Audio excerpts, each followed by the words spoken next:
આવો આપણે શાંત રહીએ અને ઈશ્વરની આરાધનામાં જોડાઈએ. આવો આપણે યહોવાની આગળ ગાઈએ, આપણા તારણના ખડકની આગળ હર્ષનાદ કરીએ. આભાર સ્તુતિ સાથે તેની હજુરમાં આવીએ અને ગીતોથી તેની આગળ હર્ષનાદ કરીએ. પ્રાર્થનામાં નમીએ, પ્રાર્થના કરીએ. હે અમારા જીવંત અને કૃપાળુ ઈશ્વર પિતા, આજના આ સુંદર દિવસને માટે અમે તમારો આભાર માનીએ છીએ, તમારી સ્તુતિ કરીએ છીએ, તમારી પ્રશંસા કરીએ છીએ, તમને ધન્યવાદ આપીએ છીએ. કેમ કે સર્વ માન મહિમા પામવાને યોગ્ય એવા ઈશ્વર તમે એકલા જ છો. તમે મહત્ત્વ ધારણ કર્યું છે. આકાશોમાં અને પૃથ્વી પર તમારો મહિમા ફેલાયેલો છે. દરેક બાબતો ઉપર તમારો અધિકાર છે. એ માટે અમે તમારી સ્તુતિ કરીએ છીએ, તમારી પ્રશંસા કરીએ છીએ. પ્રભુ, અમે તમારી સ્તુતિ કરીએ છીએ કેમ કે તમે અમારા જીવતા ઈશ્વર છો. અમારા જીવનમાં અભૂતપૂર્વ કાર્યો પ્રભુ તમે કર્યા છે. તમે અમને કદી તજી દીધા નથી. હર હંમેશ તમે અમારી સાથે પાસે રહ્યા છો, અમને ઉચકીને ચલાવ્યા છે. માટે પણ અમે તમારી સ્તુતિ કરીએ છીએ, તમારી પ્રશંસા કરીએ છીએ. તમે પવિત્ર ઈશ્વર છો અને આખી કાયનાતના બનાવનાર ઈશ્વર છો. તમારું અદ્ભુત આયોજન જે મનુષ્ય જાતને માટે તમે કર્યું અને એને લીધે જ તમારા પુત્ર પ્રભુ ઈસુ ખ્રિસ્તને 2020 વર્ષ પૂર્વે અમારા માટે મોકલી આપ્યા કે જેથી તેઓ અમારા માટે ઉદ્ધાર બને, અમારા માટે સ્વર્ગનું દ્વાર બને અને તમારી પાસે આવવાનું બારણું બને. અમે તમારી સ્તુતિ કરીએ છીએ અને તમને ધન્યવાદ આપીએ છીએ. તમે કેટલા બધા રહેમી અને પરાક્રમી ઈશ્વર છો, દયાળુ ઈશ્વર છો, પ્રેમાળ ઈશ્વર છો. પ્રભુ, અમે તમારી સ્તુતિ કરીએ છીએ. આજે ફરી એકવાર તમે અમને તમારી પાસે આવવાને માટેની તક આપી છે. પ્રાર્થના કરીએ છીએ પ્રભુ, ગીતો સ્તોત્રની મારફતે, તમારા વચનોના વાંચન અને મનનની મારફતે તમારો મહિમા કરી શકીએ. એ માટે પ્રભુ તમે સહાય કરો એવી દયાની યાચના કરતા આ પ્રાર્થના ઉદ્ધાર કરતા પ્રભુ ઈસુ ખ્રિસ્તના નામમાં માગીએ છીએ. આમેન. આવો આપણે એક ગીત ગાઈએ.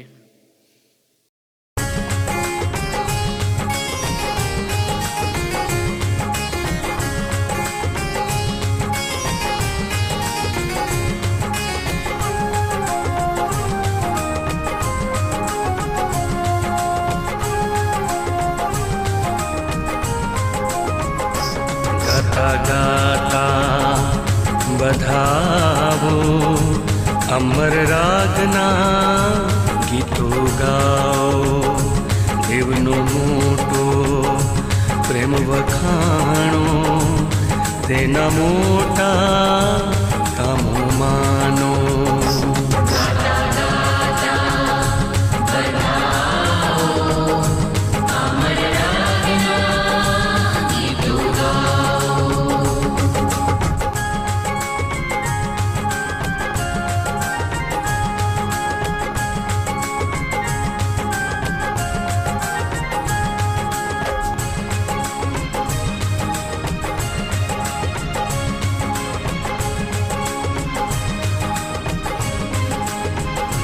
બાપના પ્રેમે ખબર લીધી, ખ્રિસ્તને એવી આજ્ઞા દીધી. બાપના પ્રેમે ખબર લીધી, ખ્રિસ્તને એવી આજ્ઞા દીધી. ડૂબેલાના તારનાર થાઓ, પાપીઓનો ઉદ્ધાર લાવો.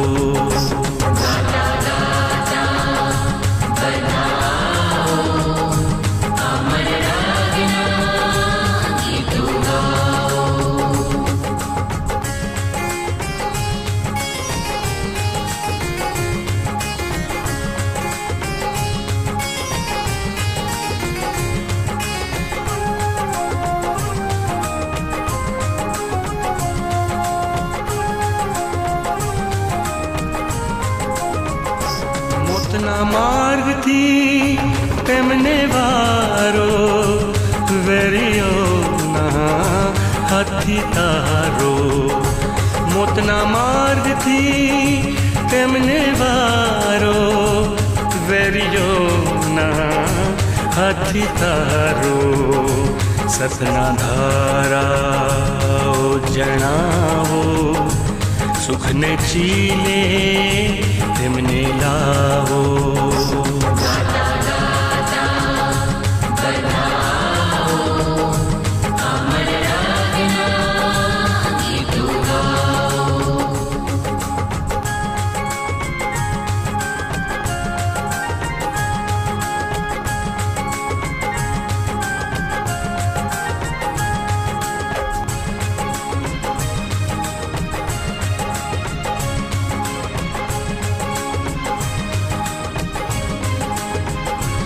આવો ને ભરોસો રાખો, ખ્રિસ્ત પર જીવનો બોજો નાખો. આવો ને ભરોસો રાખો, ખ્રિસ્ત પર જીવનો બોજો નાખો. તે તમારા દુઃખો લેશે ને તમોને શાંતિ દેશે.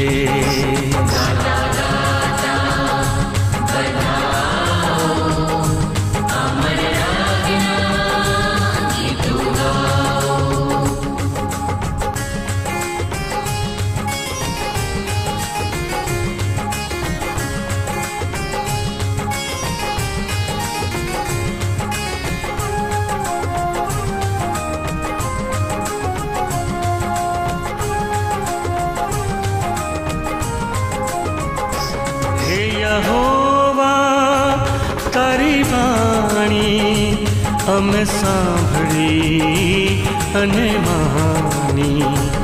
હે યહોવા તારી વાણી અમે સાંભળી અને માની. તું આપે તે અમે લઈએ, તું માગે તે અમે દઈએ.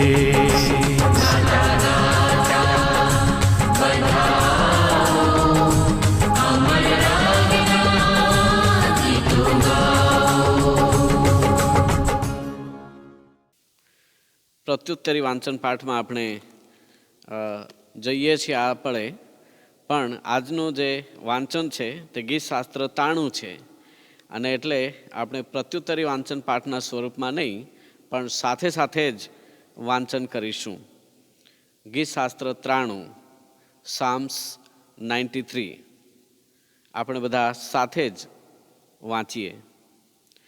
યહોવા રાજ કરે છે, તેણે મહત્વ ધારણ કર્યું છે.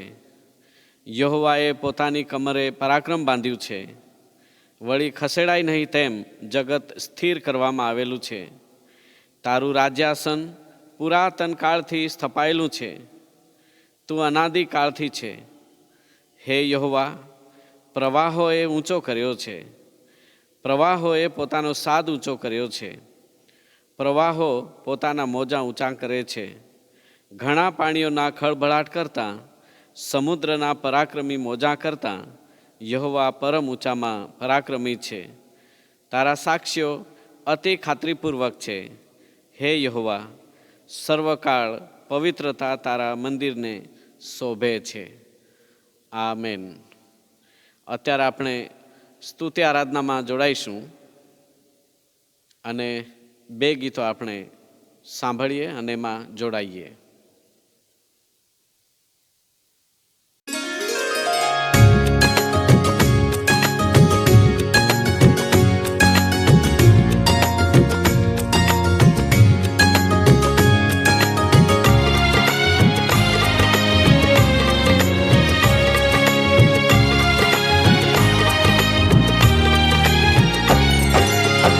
आलमे आज उग्यो सुनेरी सूरज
जन्म्यो ए राजन द्वारे, ना जन्म्यो ए राजन द्वारे, श्रीमंत केरा गोखर बारे, श्रीमंत केरा गोखर बारे, गबाणे उतर्यो सोनेरी सूरज, आलमे आज उग्यो, आलमे आज उग्यो सोनेरी सूरज, आलमे आज उग्यो।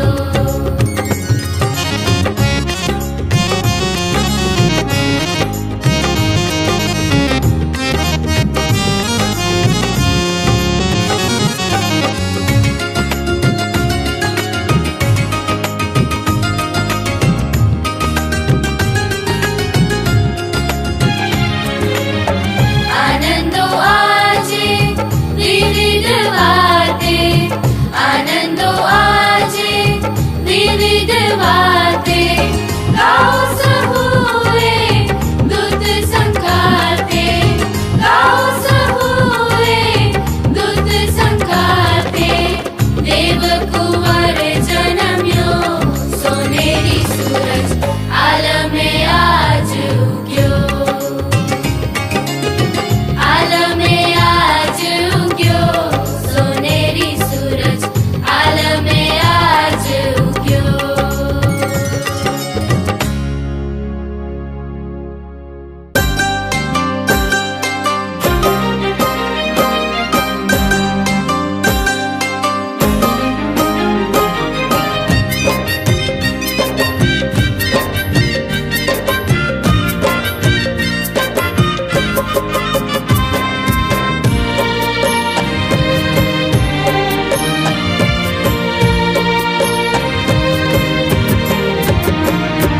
हद तो प्रीतिय तुझवाड़ी प्रभुजी मारा, हद तो प्रीतिय तुझवाड़ी, हद तो प्रीतिय तुझवाड़ी प्रभुजी मारा, हद तो प्रीतिय तुझवाड़ी, हद तो प्रीतिय तुझवाड़ी प्रभुजी मारा, हद तो प्रीतिय तुझवाड़ी, हद तो प्रीतिय तुझवाड़ी प्रभुजी मारा, हद तो प्रीतिय तुझवाड़ी।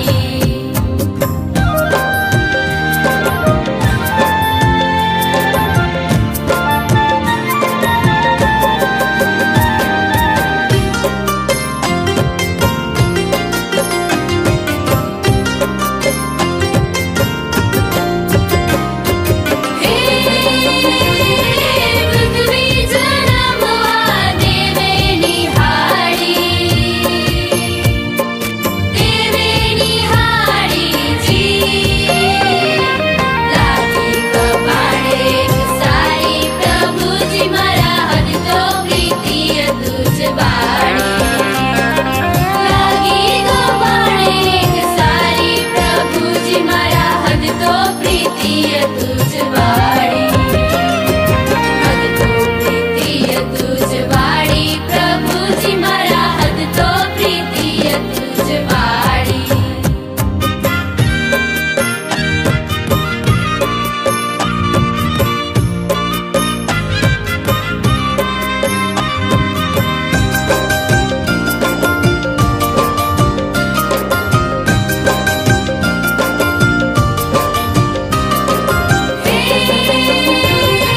बदले भलाई तरी सापडी बुराई, सापडी बुराई जी, दुनिया दुश्मन तई सारी प्रभुजी मारा, हद तो प्रीतिय तुझवाड़ी, दुनिया दुश्मन तई सारी प्रभुजी मारा, हद तो प्रीतिय तुझवाड़ी, हद तो प्रीतिय तुझवाड़ी प्रभुजी मारा, हद तो प्रीतिय तुझवाड़ी, हद तो प्रीतिय तुझवाड़ी प्रभुजी मारा, हद तो प्रीतिय तुझवाड़ी, हद तो प्रीतिय तुझवाड़ी प्रभुजी मारा, हद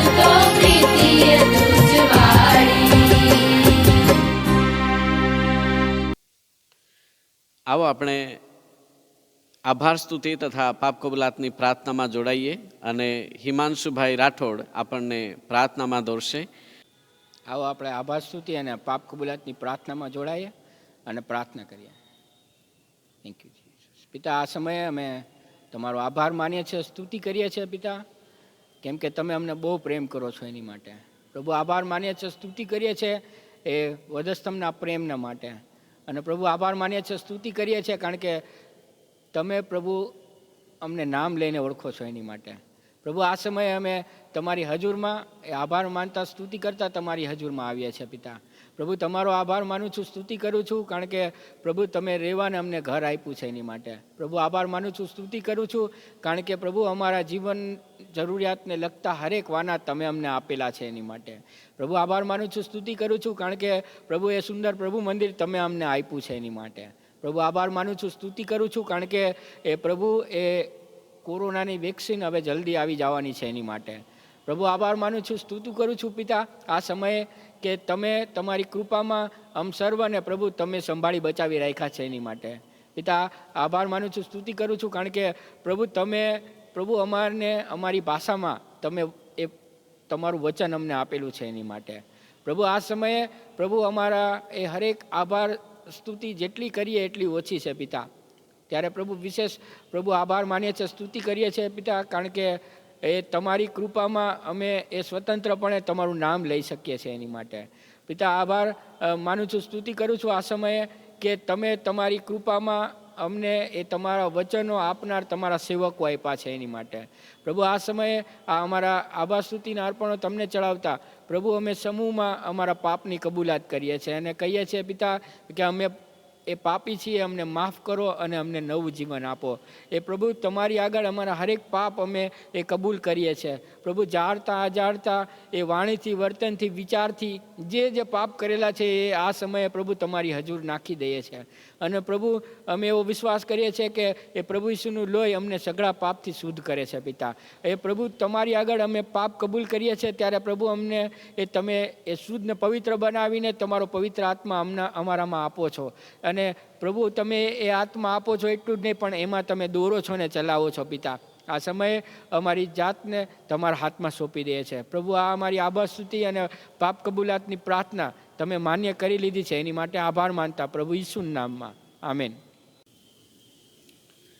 આવો આપણે પ્રભુના વચનો સાંભળીએ તે પહેલાં એક શાસ્ત્ર પાઠ માટેનું ગીત સાંભળીએ અને ત્યાર પછી સંત માથીન લખેલી સુવાર્તા તેનો 2 અધ્યાય 1-12 કલમ રૂહામાબેન જે ક્રિશ્ચન વાંચી સંભળાવશે.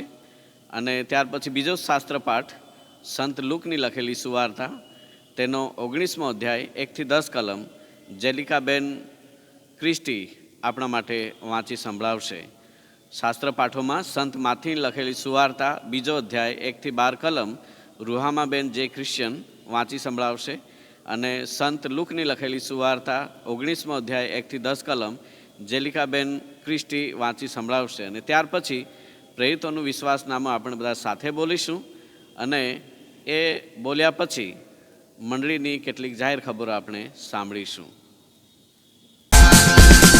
વચનો પ્રભુના શાસ્ત્રમાં જે લખેલા છે બધા પૂરા થયા છે ને થવાના ના થશે મિથ્યા કદાચ. આશા ભર્યા દિલના ઉમળકા એ જ વચનોથી ફળે. બેચેન દિલડાની બીમારી એ જ વચનોથી ટળે. વચનો પ્રભુના શાસ્ત્રમાં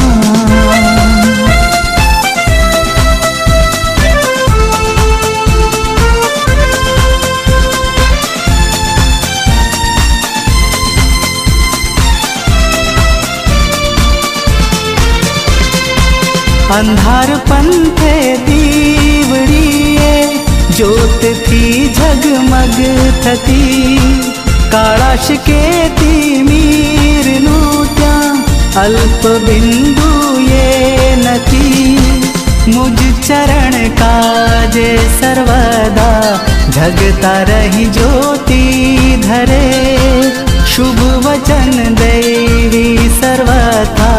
જલતા રહી ચોકી કરે વચનો પ્રભુના શાસ્ત્રમાં.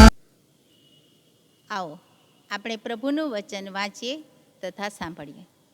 સંત માથીની લખેલી સુવાર્તા 2 અધ્યાય 1-12 કલમ. પ્રભુનું વચન આ પ્રમાણે છે. હવે હેરોદ રાજાના સમયમાં યહૂદિયાના બેથલેહેમમાં ઈસુ જન્મ્યો. ત્યારે જુઓ, માગીઓએ પૂર્વથી યરૂશાલેમમાં આવીને પૂછ્યું કે યહૂદીઓનો જે રાજા જન્મ્યો છે તે ક્યાં છે, કેમ કે પૂર્વમાં તેનો તારો જોઈને અમે તેનું ભજન કરવા આવ્યા છીએ. અને સાંભળીને હેરોદ રાજા ગભરાયો ને તેની સાથે આખું યરૂશાલેમ પણ ગભરાયું. પછી તેણે સર્વ મુખ્ય યાજકોને તથા લોકોના શાસ્ત્રીઓને એકઠા કરીને તેઓને પૂછ્યું કે ખ્રિસ્તનો જન્મ ક્યાં થવો જોઈએ. ત્યારે તેઓએ તેને કહ્યું કે યહૂદિયાના બેથલેહેમમાં, કેમ કે પ્રબોધકે એમ લખ્યું છે કે ઓ યહૂદિયા દેશના બેથલેહેમ, તું યહૂદિયાના સુબાઓમાં કોઈ પ્રકારે સર્વથી નાનું નથી, કેમ કે તારામાંથી એક અતિપતિ નીકળશે જે મારા ઇસ્રાયેલી લોકોનો પાળક થશે.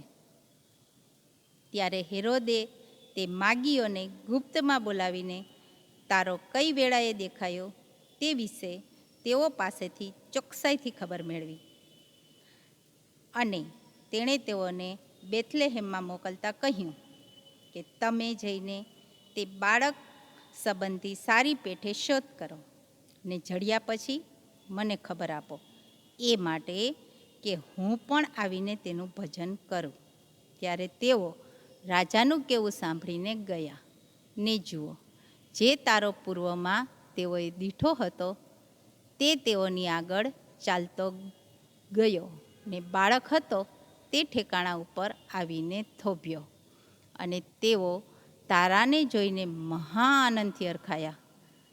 ને ઘરમાં જઈને તેઓએ બાળકને તેની મા મરિયમની પાસે દીઠો ને પગે પડીને તેનું ભજન કર્યું. પછી તેઓએ પોતાની જોણીઓ છોડીને સોના તથા લોબાન તથા બોળનું તેને નજરાણું કર્યું. અને હેરોદ પાસે પાછા જવું નહીં એમ સ્વપ્નમાં ચેતવણી મળ્યાથી તેઓ બીજે માર્ગે પોતાના દેશમાં પાછા ગયા. પ્રભુ તેના વચનો પર આશીર્વાદ આપો. આમેન. પવિત્ર શાસ્ત્ર બાઇબલમાંથી આવો આપણે પ્રભુના વચન વાંચીએ તથા સાંભળીએ. લુકની લખેલી સુવાર્તા 19મો અધ્યાય 1-10 કલમ. તે યરીખોમાં જતો હતો. જાખી નામે એક પુરુષ હતો. તે મુખ્ય દાણી હતો અને શ્રીમંત હતો. તેણે ઈસુને જોવા કોશિશ કરી કે તે કોણ છે, પણ ભીડને લીધે તે તેને જોઈ શક્યો નહીં, કેમ કે તે ઠીંગણો હતો. તેથી આગળ દોડી જઈને તે તેને જોવા સારું એક ગુલ્લર ઝાડ પર ચડ્યો, કેમ કે તે જ રસ્તે થઈને તે જવાનો હતો. તે જગાએ આવીને ઈસુએ ઊંચે જોઈને તેને કહ્યું કે જાખી, તું જલ્દીથી ઉતરી આવ, કેમ કે આજ મારે તારે ઘેર ઉતરવાનું છે. તે જલ્દી ઉતરી આવ્યો અને તેણે આનંદથી તેનો આવકાર કર્યો. તે જોઈને સઘળાએ કચકચ કરીને કહ્યું કે એક પાપી માણસને ત્યાં તે પરોણો રહેવા ગયો છે. જાખીએ ઊભા રહીને પ્રભુને કહ્યું કે પ્રભુ, હું મારી સંપત્તિનો અડધો ભાગ દરિદ્રીઓને આપું છું. જો અન્યાયથી મેં કોઈનું કંઈ પડાવી લીધું હોય તો હું તેને 4 ગણું પાછું આપીશ.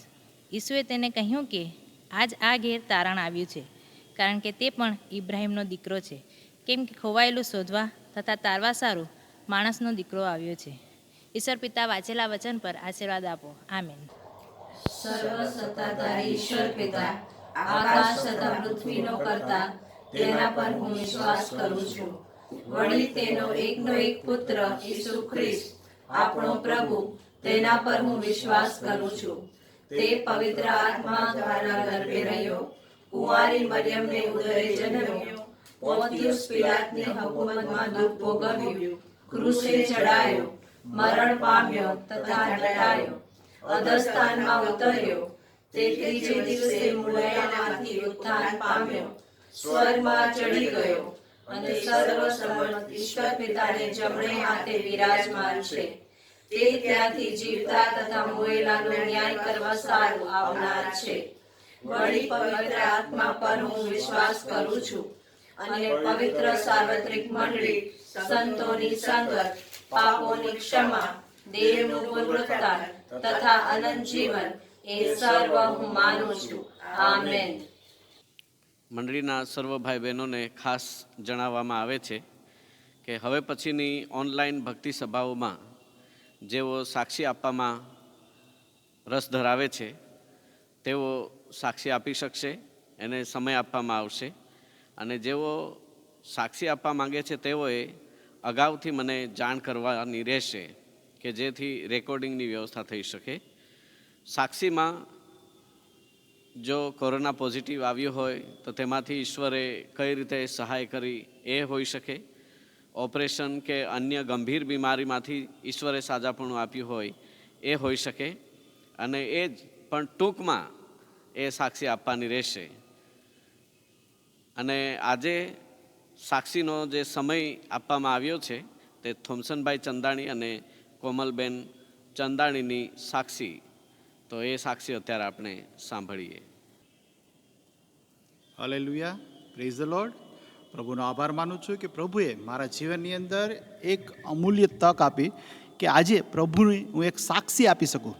પ્રભુ મને અહીંયા લઈ આવ્યો છે તેના માટે હું પ્રભુનો આભાર માનું છું. પ્રભુએ મારા જીવનની અંદર છે પાછલા દિવસોની અંદર મને કોરોનાનો રિપોર્ટ આવ્યો, કોરોના પોઝિટિવ આવ્યો અને એની મેં ટ્રીટમેન્ટ કરાવી. પણ એ ટ્રીટમેન્ટ દરમિયાન મને જે તાવ છે, જે ફીવર છે, એ ઉતરતો જ નહોતો. 103, 105 હું દવા લઉં તો પણ મારામાંથી તાવ છે એ ઉતરતો નહોતો.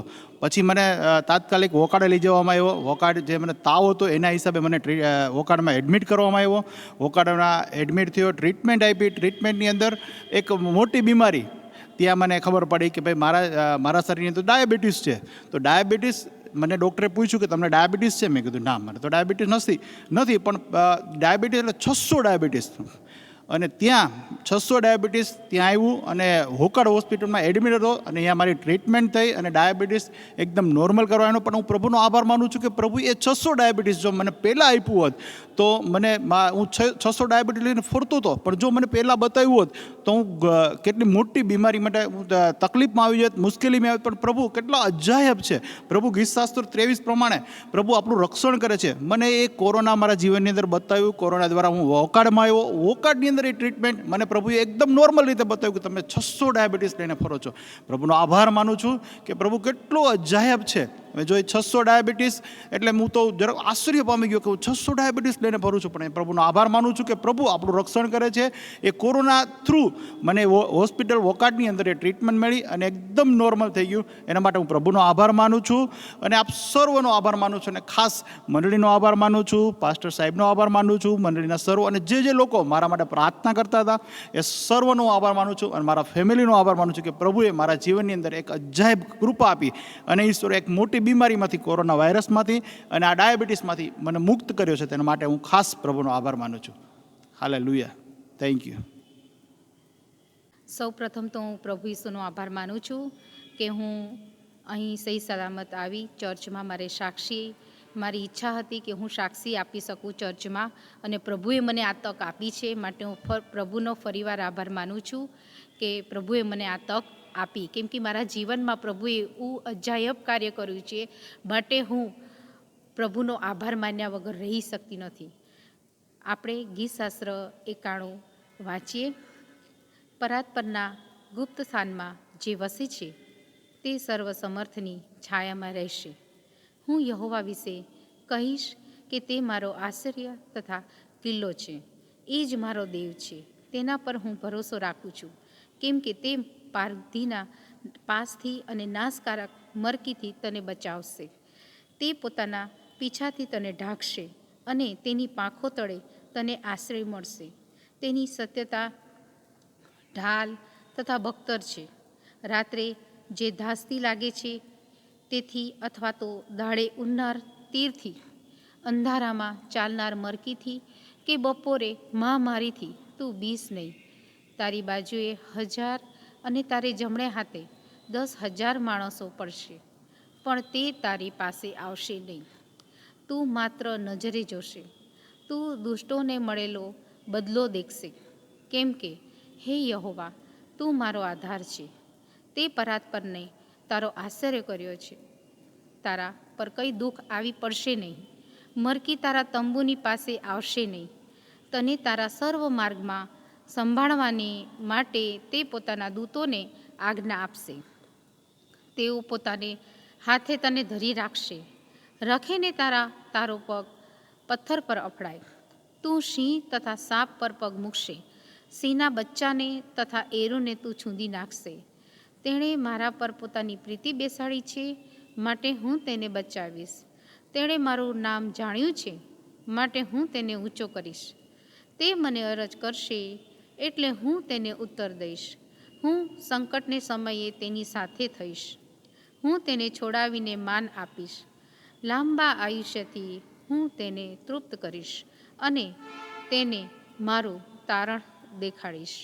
પ્રભુ પિતાનો આભાર માનું છું કે મારા જીવનમાં અજાયબ કાર્યો ઈશ્વર પિતાએ કર્યા છે. 2019માં સપ્ટેમ્બર મહિનામાં મારે જ્યારે હું બાળકની ટ્રીટમેન્ટ માટે ગઈ હતી, ત્યારે એમાં ખબર પડી કે ભાઈ ગર્ભાશયમાં ગાંઠ છે. ગાંઠનું નિદાન પહેલાં કરાવો, ડૉક્ટરે કીધું. એટલે જ્યારે હું ગાંઠનું નિદાન કરવા ગયા ત્યારે ડૉક્ટરે કીધું કે ભાઈ ગાંઠનું ઓપરેશન કરવું પડશે, કેમ કે ગર્ભાશયમાં ગાંઠ છે. એટલે ઓપરેશન કર્યા પછી પહેલું ઓપરેશન થયું ગાંઠનું. ત્યારે ઓપરેશન કર્યા પછી ડૉક્ટરે કીધું કે આ ગાંઠ બાયોપ્સી માટે જશે. ત્યારે પ્રભુ પિતાએ પહેલાં ઓપરેશનમાં પણ મારી સાથે રહ્યા. હું બી ગઈ હતી કે ગાંઠનું ઓપરેશન થયું, ઈશ્વર પિતાનો આભાર કે મને એમાંથી સંપૂર્ણપણે સાજાપણું આપ્યું. પણ બાયોપ્સીમાં મોકલશે એટલે એ શું આવશે એનું હતું. પણ અમે પ્રાર્થના કરતા હતા, મારા કુટુંબના પણ પ્રાર્થના કરતા હતા અને અમે પ્રાર્થના વિનંતી પણ આપી હતી. જ્યારે બાયોપ્સીનો રિપોર્ટ આવ્યો ત્યારે ડૉક્ટરે કીધું કે ભાઈ તમને કેન્સરની ગાંઠ છે. ત્યારે મને પોતાને એમ થતું હતું કે અરે મને કાંઈ ખબર નથી પડતી કે શું થશે શું નહીં. પણ પ્રભુ, હું રડતી, પણ હું પ્રભુને પ્રાર્થના કરતી. મારા કુટુંબના બધા કે પ્રભુને પ્રાર્થના કરો, અને પ્રભુ માટે કોઈ બાબત અસંભવ નથી. ત્યારે હું રોજ પ્રાર્થના કરતી કે પ્રભુ, જે પણ કંઈ આવ્યું છે પણ પ્રભુ મારી સાથે છે, એટલે મને કોઈ ડર ભય બીક લાગશે નહીં, કેમ કે એ મને સાજા કરનાર પ્રભુ દેવ છે. પછી જ્યારે ડૉક્ટરે કીધું કે ભાઈ ગાંઠ છે એટલે ગર્ભાશય કાઢવું પડશે, એટલે જ્યારે ડૉક્ટર પાસે ગયા, કેન્સરના સ્પેશિયાલિસ્ટ પાસે, ત્યારે કેન્સરના સ્પેશિયાલિસ્ટે કીધું કે ગર્ભાશય કાઢવું પડશે. 15 દિવસમાં જ બીજું ઓપરેશન. પછી ડૉક્ટરે કીધું તારીખ આપી, ત્યારે ઓપરેશન નક્કી થયું. ત્યારે પણ મારા માટે પ્રાર્થના વિનંતી મૂકી. રાજકોટના પાળક સાહેબે પણ મારા માટે, આખા મંડળીના ભાઈ બહેનોએ પણ મારા માટે પ્રાર્થના કરી. અમદાવાદના પણ ભાઈ બહેનો અને પાળક સાહેબને પણ મેં પ્રાર્થના વિનંતી આપી હતી. એમણે પણ મારા માટે પ્રાર્થના કરી. અને જ્યારે મને ઓપરેશન થિયેટરમાં લઈ ગયા ત્યારે હું પ્રાર્થના કરતી હતી કે પ્રભુ, તું મારી સાથે છે એટલે મને કોઈ બીક લાગશે નહીં, કેમ કે એ ઓપરેશન રિસ્કી હતું. ત્યારે મેં ઓપરેશન સ્ટાર્ટ થાય ત્યારે મેં કીધું કે પ્રભુ, તું મારી સાથે છે ને હું તારા હાથમાં સોંપાવું છું. પછી ક્યારે ઓપરેશન પતી ગયું, શું થયું ક્યાં ખબર ન પડ્યો, પણ ઓપરેશન સફળ થયું. માટે હું પ્રભુ પિતાનો ખૂબ આભાર માનું છું.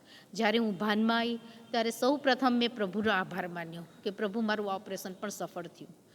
પ્રભુ આટલું સફળ કરતા જાય છે એટલે પછી મને કોઈ જાતની બીક નહીં રહી, કેમ કે પ્રભુ આગળ દોરનાર, ચલાવનાર પ્રભુ છે.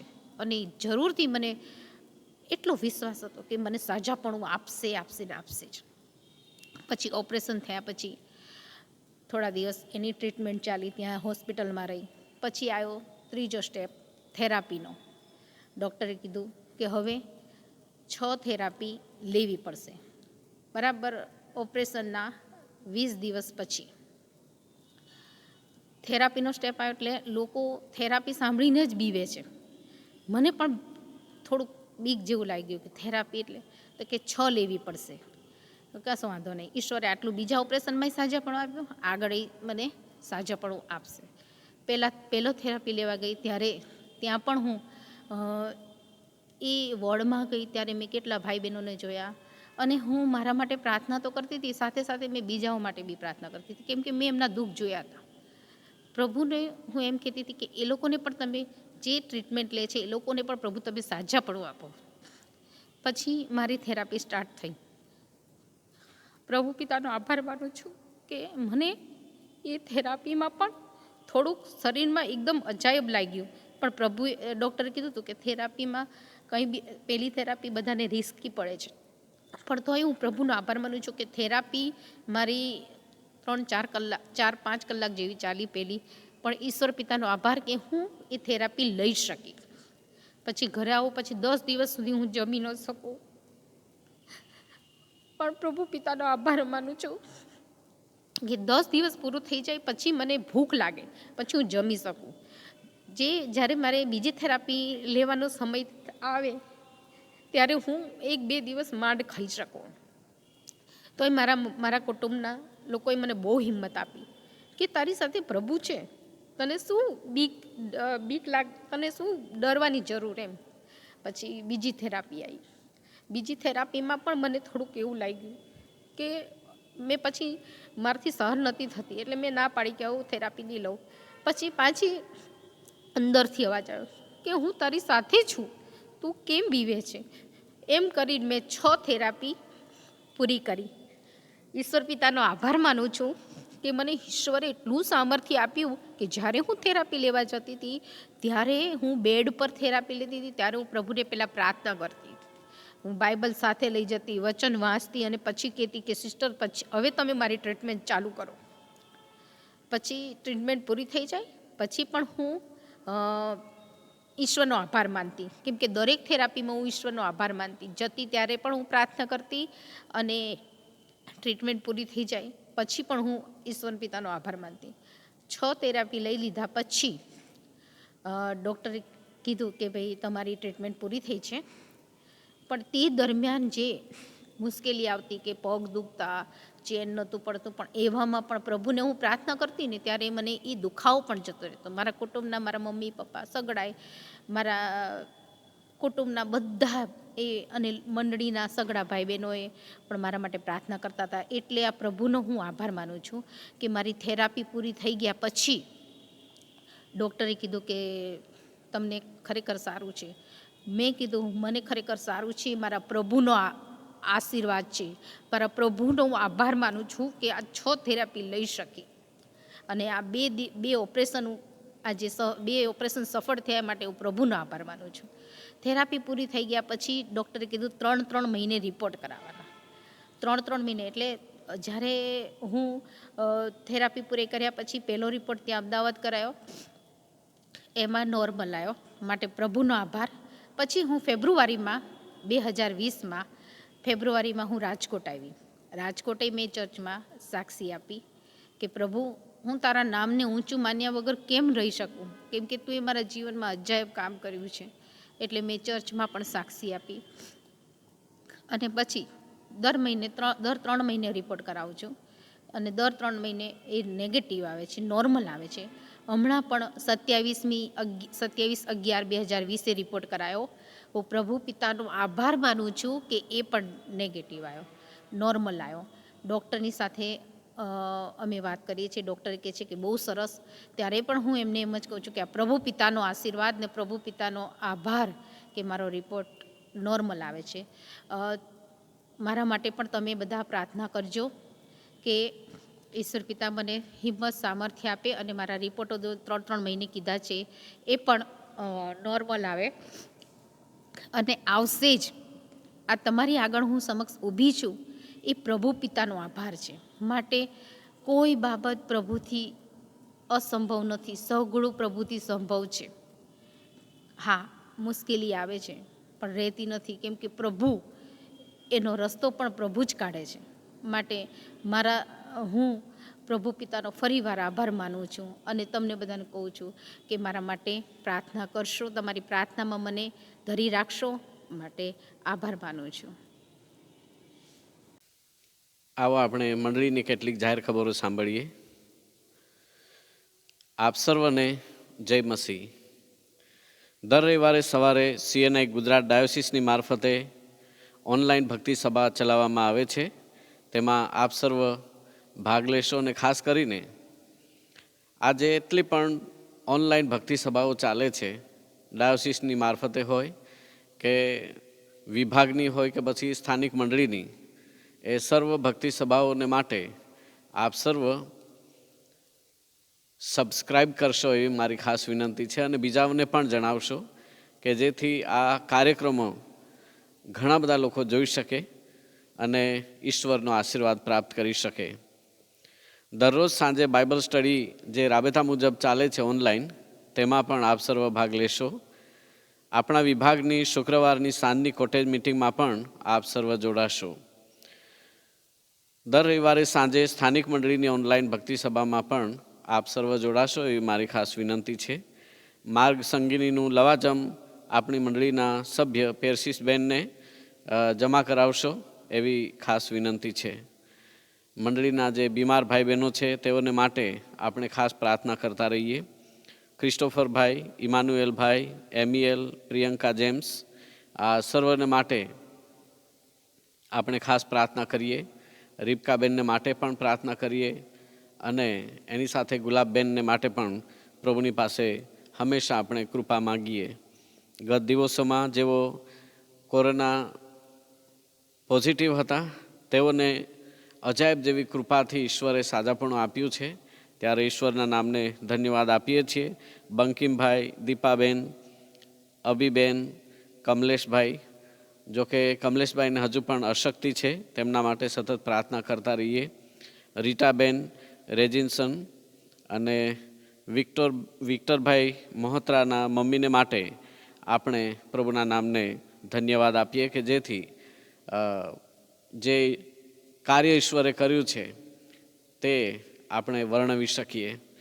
તો આવો આપણે મધ્યસ્થીની પ્રાર્થનામાં જોડાઈએ, પ્રાર્થના કરીએ.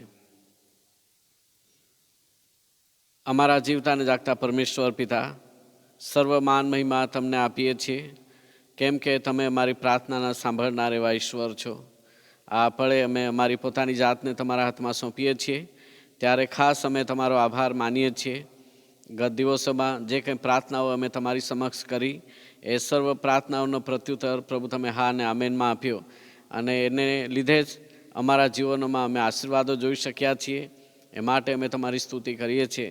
મંડળીના જીવનમાં હોય કે પછી પારિવારિક જીવનમાં હોય કે વ્યક્તિગત જીવનમાં હોય કે ડાયોસિસના જીવનમાં હોય, દરેક ઠેકાણે દરેક ક્ષેત્રની અંદર તમારી કૃપાનો અનુભવ કરાવ્યો, એ માટે આભાર માનીએ છીએ. અને એટલા માટે જ પ્રભુ અમે અત્યારે તમારી સમક્ષ અમારી મધ્યસ્થીની પ્રાર્થનાઓ લાવીએ છીએ.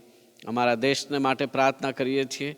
અમારો દેશ હંમેશા શાંતિ અને સલામતીનો અનુભવ કરે એ માટે પ્રભુ તમે સહાય કરો. અને એની સાથે દરેક લોકોને માટે તમારી પાસે કૃપા ચાહીએ છીએ, નેતાઓને માટે કૃપા ચાહીએ છીએ. દરેકને પ્રભુ તમારે આશીષ આપો એવી અમારી નમ્ર પ્રાર્થના છે. જેઓ બોર્ડર પર છે, અમારા દેશનું રક્ષણ કરી રહ્યા છે, તેઓને અને તેમના પરિવારોને પણ તમે આશીર્વાદિત કરો એવી દયાની યાચના આ સમયે કરીએ છીએ. અમારી મંડળીની પાસ્ટોરેટ કમિટીની અને સન્ડે સ્કૂલ, ક્વાયર, યુથ, મહિલા સંગત, સિનિયર સિટીઝન્સ, એ સર્વને પણ પ્રભુ તમે આશીર્વાદિત કરો એવી દયાની યાચના આ સમયે કરીએ છીએ. પ્રાર્થના કરીએ છીએ જે ઓનલાઈન ભક્તિ સભાઓ અને બાઇબલ સ્ટડી વગેરે ચાલે છે, એ સર્વ ભક્તિ સભાઓને બાઇબલ સ્ટડીને આશીર્વાદિત કરો અને જેમના માધ્યમથી આ સર્વ બાઇબલ સ્ટડીઓ કરાવવામાં આવે છે તે સર્વને પણ તમે આશીર્વાદિત કરો એવી દયાની યાચના આ સમયે કરીએ છીએ. બીમાર ભાઈ બહેનોને માટે તમારી પાસે કૃપા માગીએ છીએ.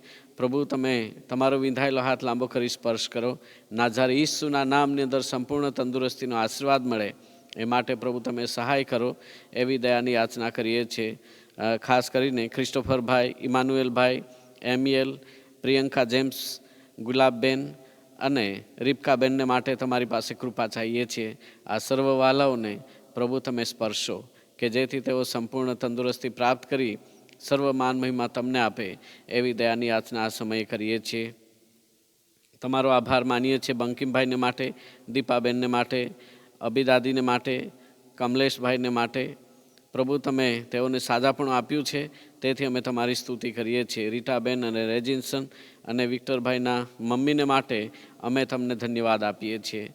પ્રભુ પિતા, તમે તેઓને સંપૂર્ણ તંદુરસ્તી આપી છે, તે માટે અમે તમારી સ્તુતિ કરીએ છીએ. જે કંઈ હજી અશક્તિ વગેરે હોય એ સર્વ નાઝારી ઈસુના નામની અંદર દૂર કરો, કે જેથી પ્રત્યેક વ્યક્તિ તમારામાં બળ પ્રાપ્ત કરે, સામર્થ્ય પ્રાપ્ત કરે અને એ દ્વારા તમારા મહિમા કરે તેવી કૃપા ચાહીએ છીએ.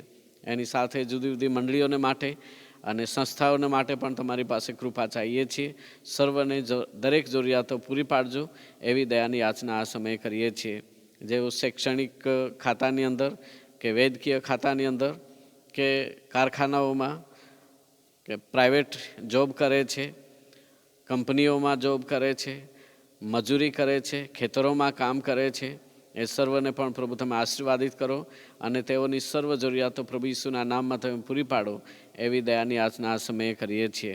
અને આ સમયે અમે પ્રાર્થના કરીએ છીએ જેઓ સેવામાં છે તેઓને પણ પ્રભુ તમારી આશીષ આપો. માનનીય બિશપ સાહેબ અને તેમના પરિવારને, દરેક પાળક સાહેબો, સુવાર્તિકો, ડીકનો અને મિશનરીઓને માટે પણ તમારી પાસે કૃપા ચાહીએ છીએ. દરેકને આશીર્વાદિત કરો, સર્વ માન મહિમા તેઓના થકી તમને જ મળે એવી દયાની યાચના આ સમયે કરીએ છીએ. અમારી મંડળીના તમામ પરિવારોને પણ તમે આશીર્વાદિત કરો, કે જેથી પ્રત્યેક પરિવાર જે કંઈ જરૂરિયાત હોય એ જરૂરિયાતો પૂરી પાડવામાં આવે અને તમારામાં વધુ ને વધુ આનંદ કરી શકે એવી દયાની યાચના કરીએ છીએ. ફરી એકવાર અમે સર્વ તમારા હાથમાં સોંપાઈએ છીએ. સર્વ માન મહિમા તમને આપતા આ પ્રાર્થના ઉદ્ધાર કરતા પ્રભુ ઈસુ ખ્રિસ્તના નામમાં માગીએ છીએ. આમેન. આમેન. આવો આપણે અત્યારે ખાસ ગીત સાંભળીએ.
આપણે ઈશ્વરનો આભાર માનીએ, કેમ કે ઈશ્વર આપણને આ એક સુંદર તક આપે છે કે જેથી ઈશ્વરના વચનો આપણે સાંભળી શકીએ, મનન કરી શકીએ છીએ.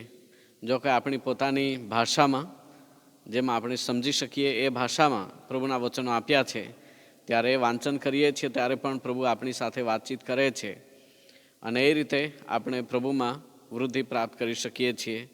આજના મનનને માટે જે જુદા જુદા શાસ્ત્રપાઠ લેવામાં આવ્યા, સંત માથી લખેલી સુવાર્તા અને સંત લુકની લખેલી સુવાર્તા, એ બંને સુવાર્તાઓમાંથી આપણે વાંચન કર્યું છે, જેમાંથી આજે આપણે મનન કરવા માંગીએ છીએ.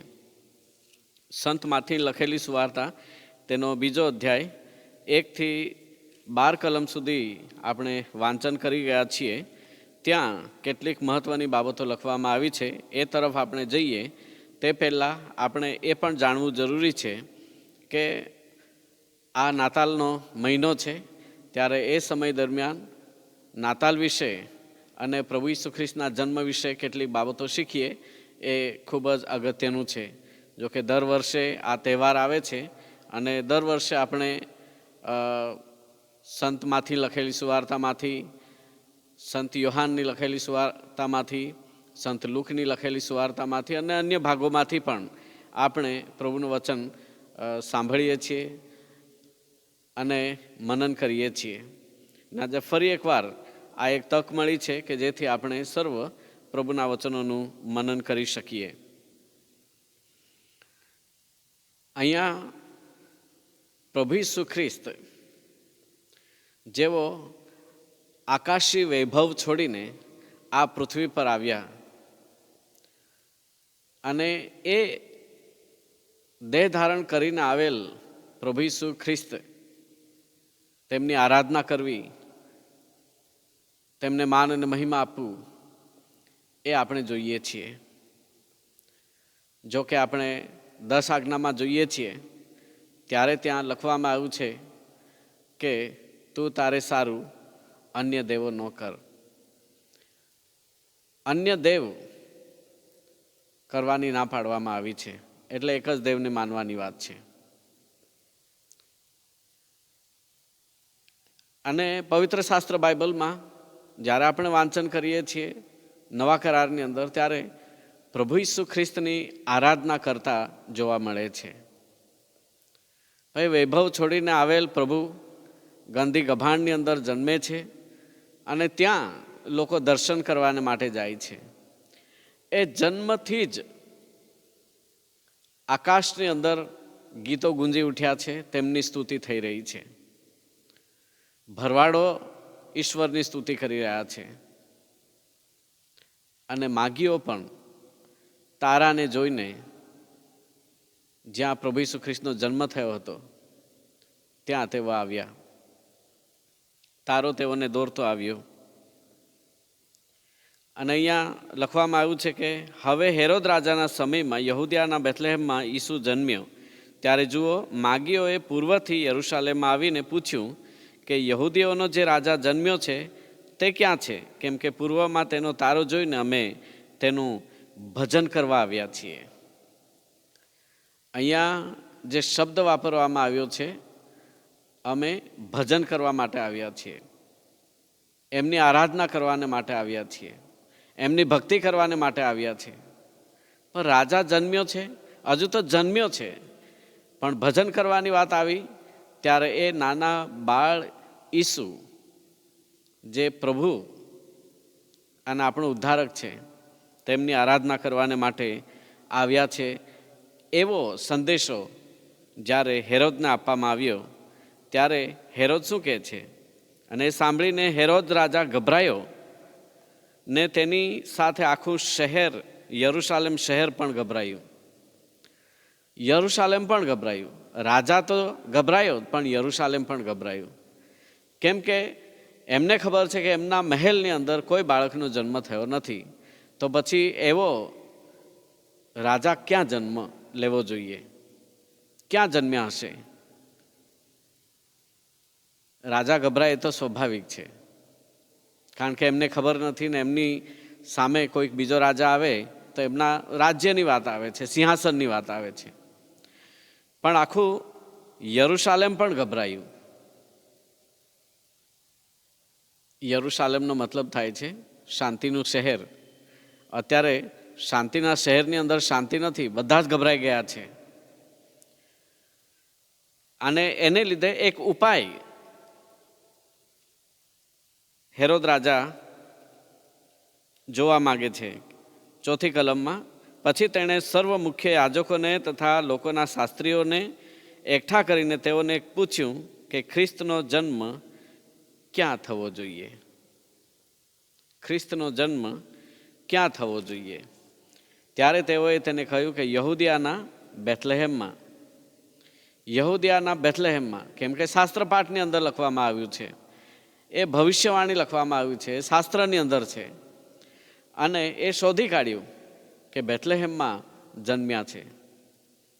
અને એ પ્રબોધકના શબ્દો કોટ કરવામાં આવ્યા છે. ઓ યહૂદિયા દેશના બેથલેહેમ, તું યહૂદિયાના સુબાઓમાં કોઈ પ્રકારે સર્વથી નાનું નથી, કેમ કે તારામાંથી એક અધિપતિ નીકળશે જે મારા ઇસ્રાયેલી લોકોનો પાળક થશે. રોમન રાજા છે અને ભવિષ્યવાણી ઇસ્રાયેલના લોકોને માટેનો પાળક અથવા રાજાની વાત કરી છે. તો સ્વાભાવિક છે હેરોદને ડર તો લાગે. અને એટલે જ હેરોદે તે માગીઓને ગુપ્તમાં બોલાવીને તારો કઈ વેળાએ દેખાયો તે વિશે તેઓ પાસેથી ચોકસાઈથી ખબર મેળવી. ઝીણવટથી ડિટેલમાં એમણે પૂછ્યું કઈ વેળાએ દેખાયો, ક્યાં દેખાયો, કેવી રીતે દેખાયો, શું હતું, એ બધી જ બાબતો એમણે બહુ જ ડિટેલમાં આ માગીઓની પાસેથી મેળવી, આખી માહિતી મેળવી લીધી. અને ત્યારબાદ તેણે એટલે કે હેરોદે તેઓને એટલે માગીઓને બેથલેહેમમાં મોકલતા કહ્યું કે તમે જઈને તે બાળક સંબંધી સારી પેઠે શોધ કરો ને જડ્યા પછી મને ખબર આપો, એ માટે કે હું પણ આવીને તેનું ભજન કરું. કેમ કે માગીઓએ આ શબ્દ વાપર્યો હતો કે અમે તેનું ભજન કરવાને માટે આવ્યા છીએ. અને એટલે હેરોદ પણ અહીંયા કહેવા માગે છે કે હું પણ તેનું ભજન કરું. બંને વ્યક્તિઓ અહીંયા ભજનની વાત કરે છે. અને ત્યાર પછી આગળ જ્યારે આપણે વાંચીએ છીએ ત્યારે લખ્યું છે, ત્યારે તેઓ રાજાનું કહેવું સાંભળીને ગયા ને જુઓ તે તારો પૂર્વમાં તેઓએ દીઠો હતો તે તેઓની આગળ ચાલતો હતો ને બાળક હતો તે ઠેકાણા ઉપર આવીને થંભ્યો. અને તેઓ તારાને જોઈને મહા આનંદથી હરખાયા. કેટલી બધી ખુશી થઈ હશે. શોધવા તો ક્યાંક બીજે જ ગયા છે, પણ જ્યારે તારાને જોયો જે અત્યાર સુધી દોડતો આવ્યો હતો, એ તારાને જોઈને મહા આનંદથી હરખાયા. અને ઘરમાં જઈને તેઓએ બાળકને તેની મા મરિયમની પાસે દીઠો ને પગે પડીને તેનું ભજન કર્યું. દે વર્શિપ્ડ હિમ.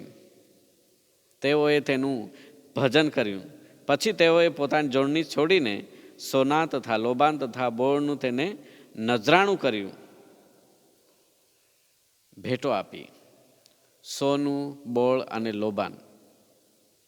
પણ મહત્વની બાબત જો છે તે કે દે વર્શિપ્ડ હિમ. કેમ કે એ હેતુ સાથે જ માગીઓ આવેલા કે તેઓ આ રાજાનું ભજન કરે.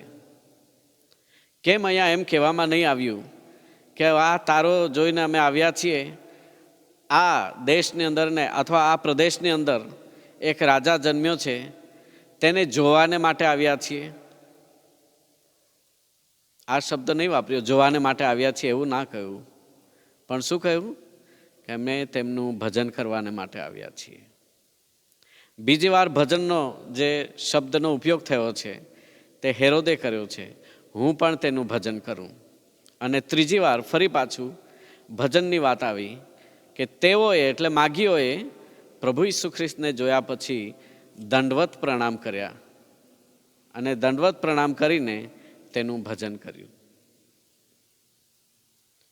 અન્ય દેવોની આરાધના કરવાની ના પાડવામાં આવી છે શાસ્ત્રની અંદર. તો જે ઈશ્વરને તેઓ ભજન કરે છે, તો આ બાળકનું ક્યાં ભજન કરવાનું આવે? પણ અહીંયા આપણને એ શીખવા મળે છે કે રાજાઓનો રાજા અને પ્રભુઓનો પ્રભુ, જે સૃષ્ટિનો સર્જનહાર, જેમની મારફતે સૃષ્ટિનું સર્જન થયું છે, જેના દ્વારા સૃષ્ટિનું સર્જન થયું છે, એ જ પ્રભુ અવતર્યા છે, એ જ આરાધનાને યોગ્ય છે. એટલે પ્રભુ ઈસુ ખ્રિસ્ત અહીંયા એક નાના બાળક તરીકે જ્યારે અવતરે છે, ત્યારે એમનું ભજન અહીંયા કરવામાં આવે છે. કેટલી અદ્ભુત બાબત અહીંયા આપણે જોઈએ છીએ કે પ્રભુ ઈસુ ખ્રિસ્તનું ભજન કરવાને માટે લોકો અહીંયા આવ્યા છે. એમને શોધતા શોધતા આવ્યા છે, પણ માર્ગદર્શન આપવાને માટે તારો દેખાયો છે. આપણા જીવનમાં આરાધના કરવાની અભિલાષા આપણે હંમેશા રાખીએ છીએ.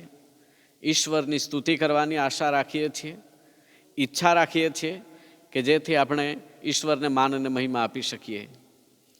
પણ એક બાબત એ છે કે કોનાથી દોરવાઈએ છીએ. ઘણીવાર આ માગીઓને માટે તો આ તારો સારી જગ્યા પર લઈ ગયો, જ્યાં પ્રભુ હતા ત્યાં જ દોરી ગયો. પણ આપણા તારાઓ ઘણા બધા એવા હોય છે ને કે જે આપણને ખોટે જ માર્ગે દોરી જતા હોય છે. અને એને કારણે ઈશ્વરનું ભજન આપણે કરવાનું રહેવા દઈને પછી જગતનું ભજન કરતા થઈ જઈએ છીએ. જગતના વાનાઓનું ભજન કરીએ છીએ. જગતના વાનાઓ આપણા માટે દેવો બનીને બેસી જાય છે.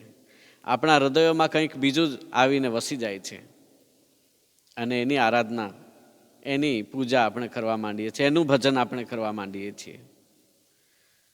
પણ માગીઓની માફક સાચા તારા સાથે આપણે જોડાઈએ, એક ધ્યેય આપણે રાખીએ કે મારે ભજન કરવું છે, અને એ પણ કોનું?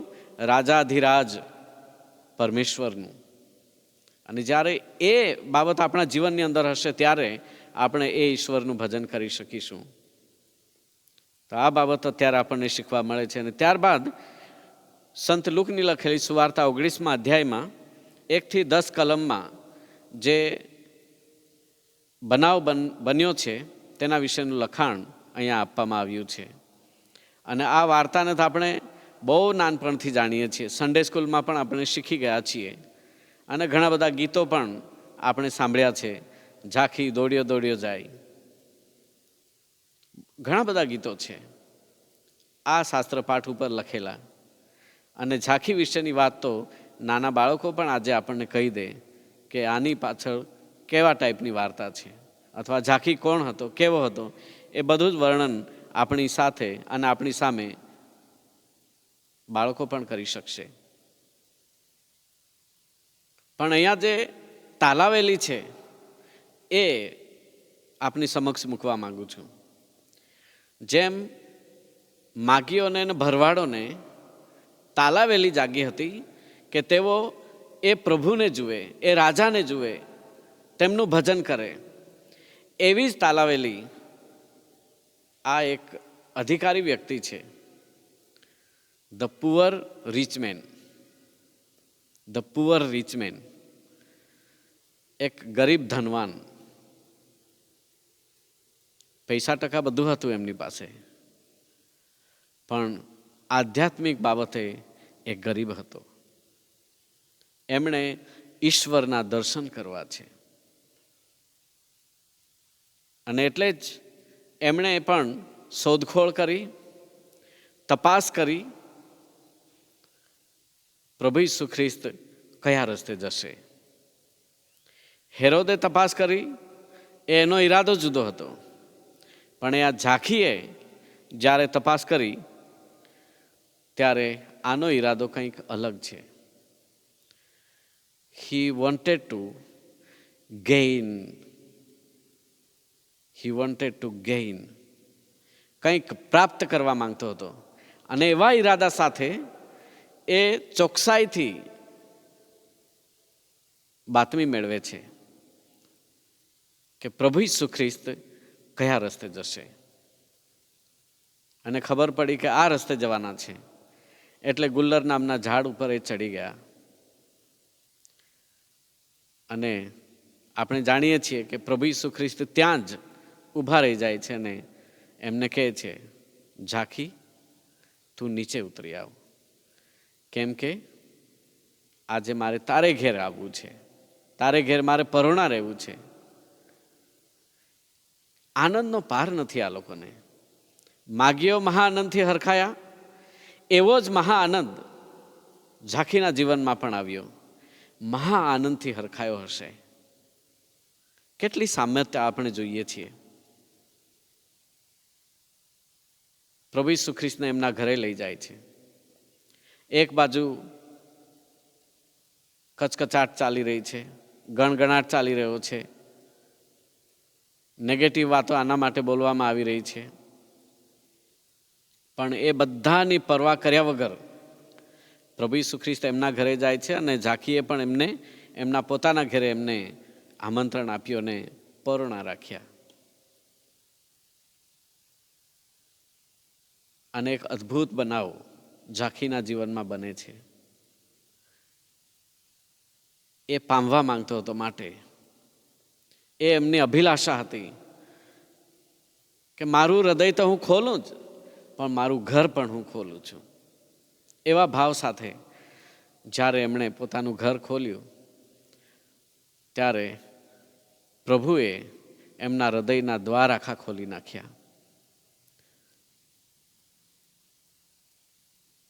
અજાયબ જેવી બાબત છે આ.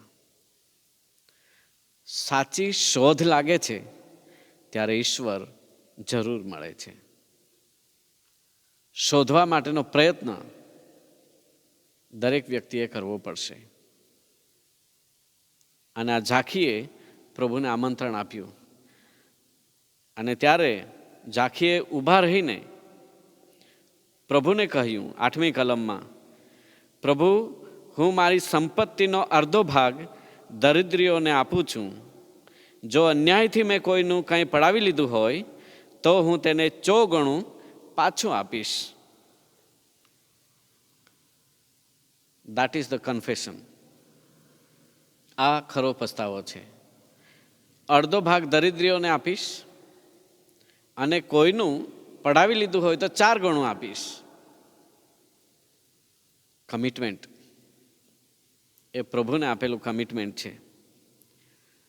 અને ત્યાર પછી ધ રિસ્પોન્સ ઓફ ક્રાઇસ્ટ. પ્રભુ એને શું જવાબ આપે છે? આજ આ ઘેર તારણ આવ્યું છે. આજ આ ઘેર તારણ આવ્યું છે.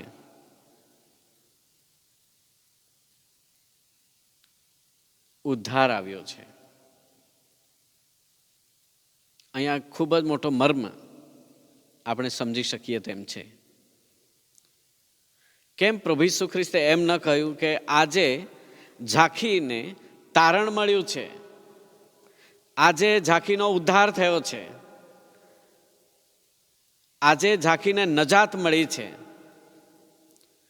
એને આજે ખાતરી થઈ છે.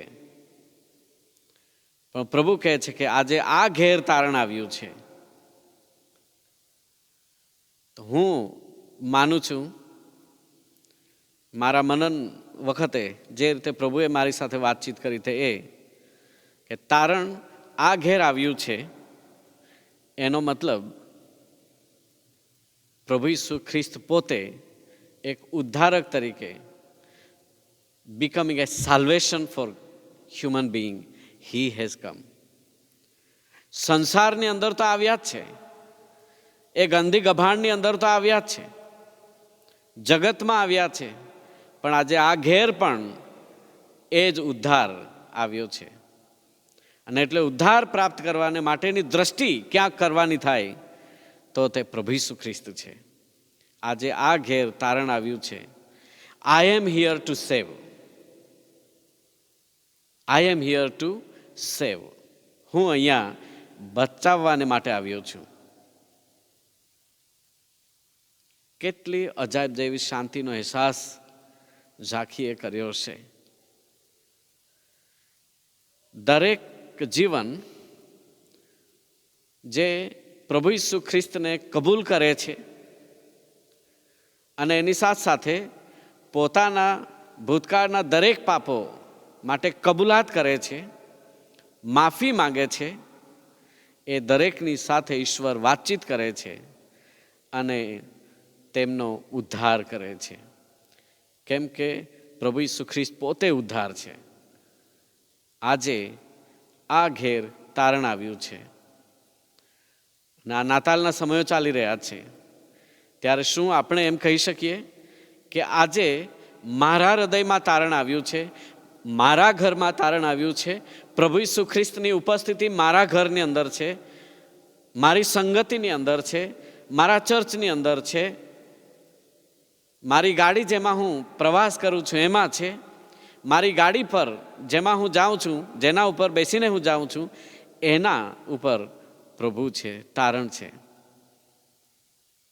એ અહેસાસ આપણે કરવો પડશે, એ તૈયારી આપણે રાખવી પડશે, એ રાજાનું ભજન કરવાની તૈયારી, એને જોવાની તાલાવેલી, એમને મળવાની તાલાવેલી, એ બધું જ આપણા જીવનની અંદર જોઈશે. અને ત્યારે જ આપણે ઈશ્વરના મહાન કામોનો અનુભવ કરી શકીશું. તેમણે ઝાંખીને તો આશીર્વાદ દીધો જ, પણ એની સાથે સાથે જેવો પ્રભુનો સ્વીકાર કરે છે, પોતાના જીવનમાં કે ઘરમાં પ્રભુ ઈસુ ખ્રિસ્તને બોલાવે છે, એ દરેકના જીવનોને અને ઘરોને આશીર્વાદિત કરે છે અને તેમના તારણથી ભરપૂર કરે છે. અજાયબ જેવી બાબત છે. આપણે આપણા જીવનો પ્રભુને સોંપી દેવા પડશે. દે વર્શિપ્ડ, જેઓ એક જ ઈશ્વરને માનતા હતા, તેઓએ ખ્રિસ્તનું ભજન કર્યું. સિમિયોન ખ્રિસ્તનું ભજન કરે છે, હાન્ના ખ્રિસ્તનું ભજન કરે છે, ભરવાડો ખ્રિસ્તનું ભજન કરે છે, માગીઓ ખ્રિસ્તનું ભજન કરે છે, ઝાંખી ખ્રિસ્તનું ભજન કરે છે. અને એવા કઈ કેટલા દાખલાઓ આપણે આખા નવા કરારની અંદર જોઈએ છીએ કે જ્યાં પ્રભુ ઈસુ ખ્રિસ્તની આરાધના કરવામાં આવી છે, તેમનું ભજન કરવામાં આવ્યું છે.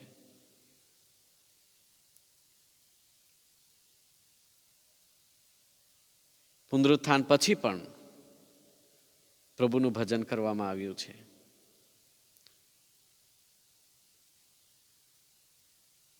કેટલી સુંદર બાબતો છે, કેટલા સુંદર ઉદ્ગારો છે.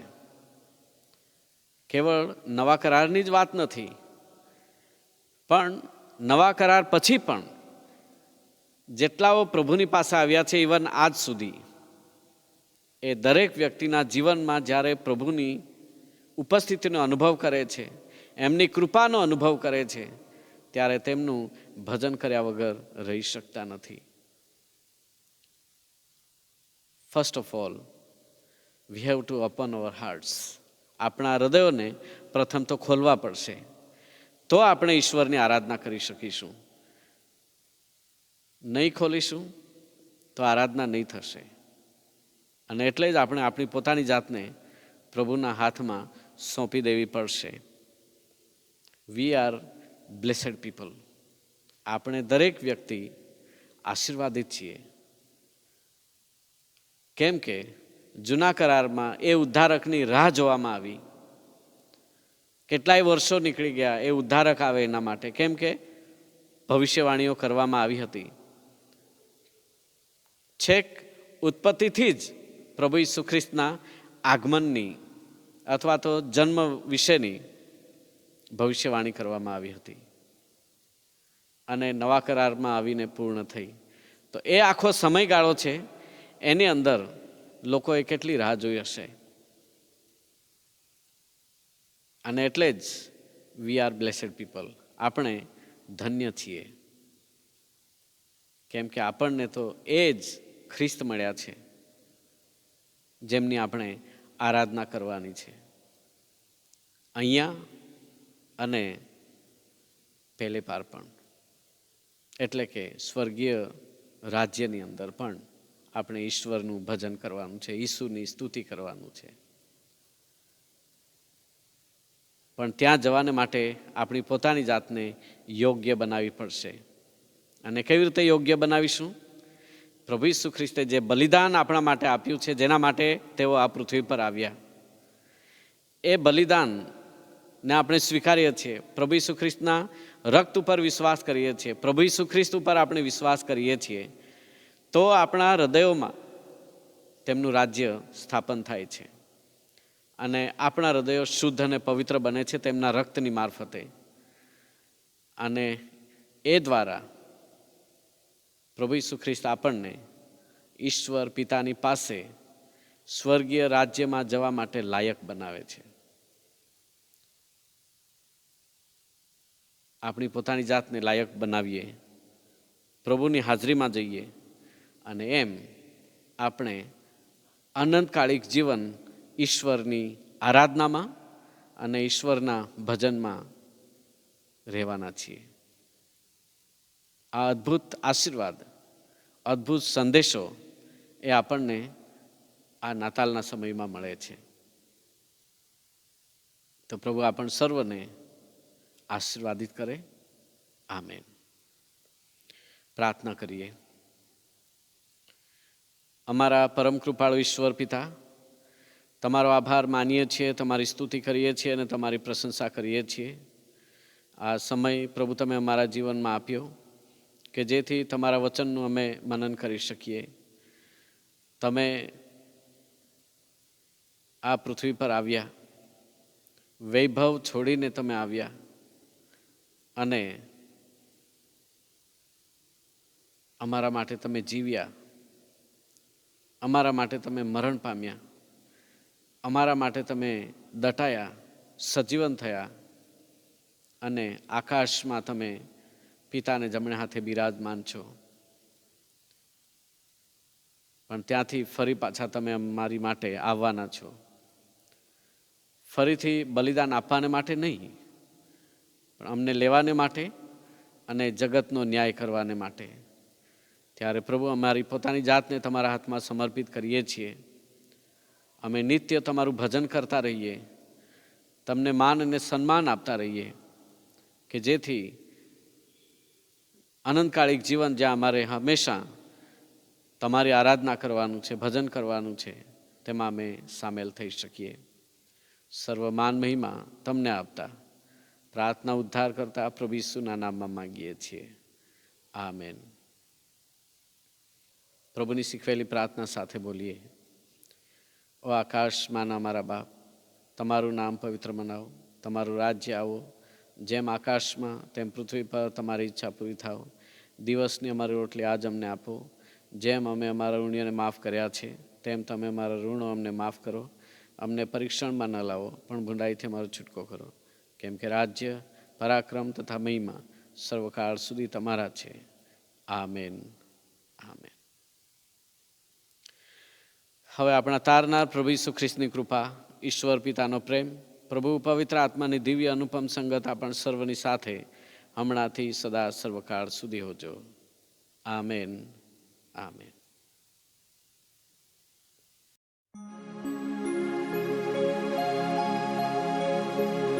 He